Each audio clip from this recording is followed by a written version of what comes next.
Who is the man? Chapter 2 of Elementary Theosophy by a student of Katherine Tingley, published in 1907 and read by Dave Marsland of Cardiff Theosophical Society. Who is the man? The first question answered by Theosophy, a question upon which all else depends, is who am I? If the answer, you are yourself, seems silly, that is only at first glance. Nearly everyone thinks of himself as identical with the body. Is this the case? If it is, any talk about the soul or immortality is necessarily absurd. We use the body, command it, work with it and train it, all as we will. With it we see, hear, touch, taste and smell, employing each sense just as we choose.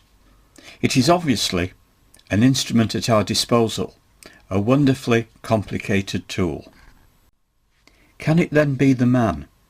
Can a player be identical with his instrument? A carpenter with his hammer? Yet we habitually blind ourselves to the difference by saying, I am ill, or growing old, forgetting that so far as we know, it is the body only, not the man, which is subject to these changes.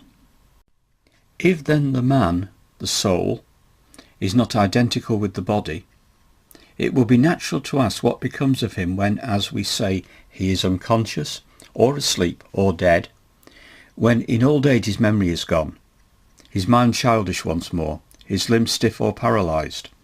Surely we must admit that in these cases the man himself must have changed. From this point of view it does look as if the man and his body were one and the same, since it seems to change with its changes. Let us go a step or two further and then come back. All the waking hours we are conscious of a stream of thoughts. We cannot stop the stream, but we can generally direct it where we will. We can cause our thought to occupy itself with whatever we choose. We can stop thinking of any one thing and think of any other. It is not always easy, for the mind seems to be a living thing with wishes of its own, but it is always possible. So for two reasons it seems clear that the mind is not the man.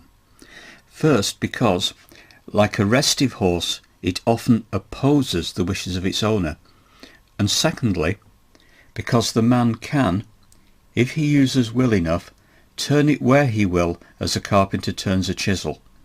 Yet again we must ask what becomes of the man when his mind becomes delirious, in fever, or childish in old age. And then there are the feelings, emotions. These too go on all day. We are by turns happy or miserable, hopeful or despairing, irritated or calm, compassionate or resentful. But these too we can control, especially if we have practiced doing so. We can refuse to be miserable or ruffled. We can compel ourselves to be hopeful, compassionate, considerate.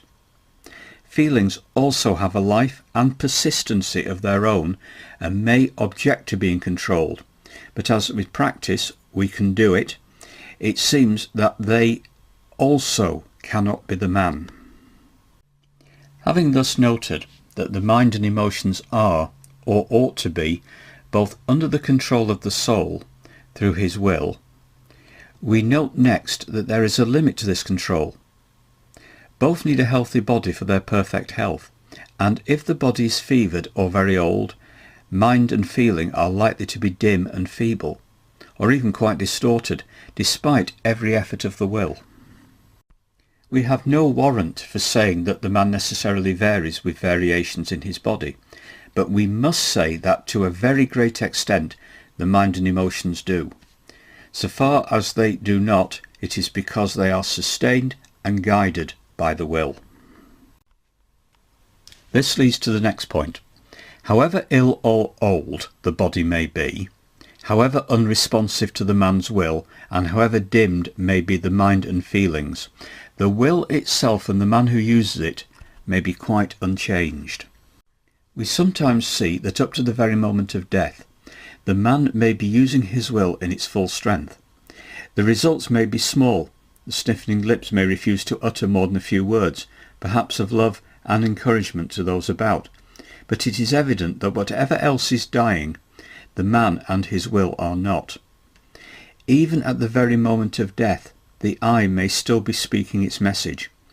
The man, the soul, and its will are passing on in full consciousness, and the last gleam we get of that consciousness is often one of unchanged, unlessened love for those remaining behind.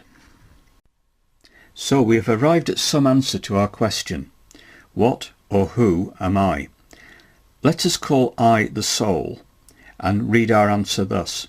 The soul, the I, the self, is that conscious power which dwells during life in the body, amidst the bodily feelings, amidst the emotions, capable of dominating them, using the mind and capable of dominating it, having for its instrument of control the will.